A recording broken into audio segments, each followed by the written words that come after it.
বাসায় brown sugar অথবা chocolate নাই, এই কারণে কি আমরা ভালো একটা ফাজি চুই ব্রাউনি বানাতে পারবো না? অবভিয়াসলি পারবো। ফাজি চুই ব্রাউনির জন্য চকলেট, ব্রাউন সুগার এগুলো খুবই fancy ingredients, I agree. But এগুলো ছাড়াও আমরা normal sugar, butter, cocoa powder use করে খুব ভালো একটা টেক্সচারের ব্রাউনি বানাতে পারি যদি আমাদের রেশিও, আমাদের বেকিং টেকনিক্স আমরা ঠিক রাখি। তো আমি আজকে এরকম একটা রেসিপি আপনাদের সাথে শেয়ার করব।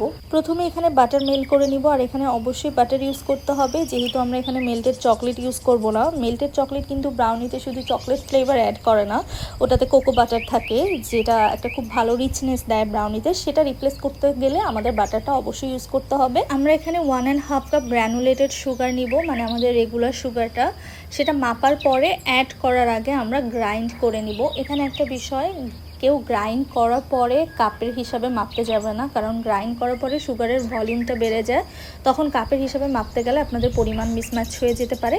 কেউ যদি গ্রামে মাপতে যায় সেটা আলাদা বিষয়।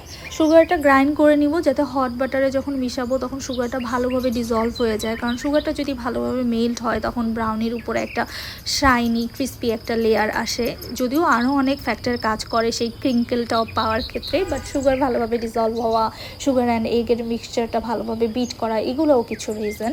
তো যাই হোক, সুগার আর কোকো পাউডারটা যখন ভালোভাবে মেশানো হয়ে যাবে তখন মিশ্রণটা ঠান্ডা হওয়ার পরে আমরা ডিমগুলো অ্যাড করব। কখনো গরম অবস্থাতে ডিম দেয়া যাবে না।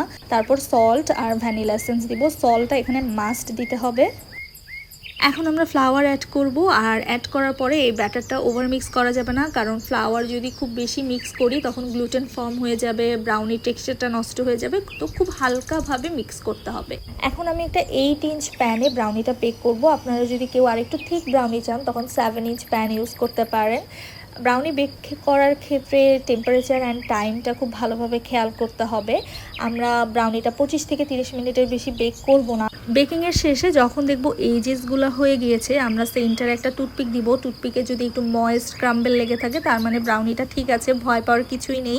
Please trust the process. ওই সময় বের করে নেবেন, ঠান্ডা হয়ে গেলে ব্রাউনিটা খুব ভালোভাবে সেট হয়ে যাবে। কিন্তু আপনি টুথপিক দেওয়ার পর যদি দেখেন একদম ক্লিন বের হয়ে আসছে, তার মানে ব্রাউনিটা আনফর্চুনেটলি ওভার বেক হয়ে গিয়েছে। আর ওভার বেক হয়ে গেলে ব্রাউনির যে ফাজি ডেন্স চুই একটা টেক্সচার থাকে সেটা নষ্ট হয়ে যায়। সো ব্রাউনি বেক করার ক্ষেত্রে অবশ্যই টাইম আর টেম্পারেচারটা খুব ভালোভাবে খেয়াল রাখবেন। এনিওয়েজ, আপনাদের কাছে যদি এই রেসিপিটা ভালো লেগে থাকে তাহলে অবশ্যই ট্রাই করবেন। Thank you.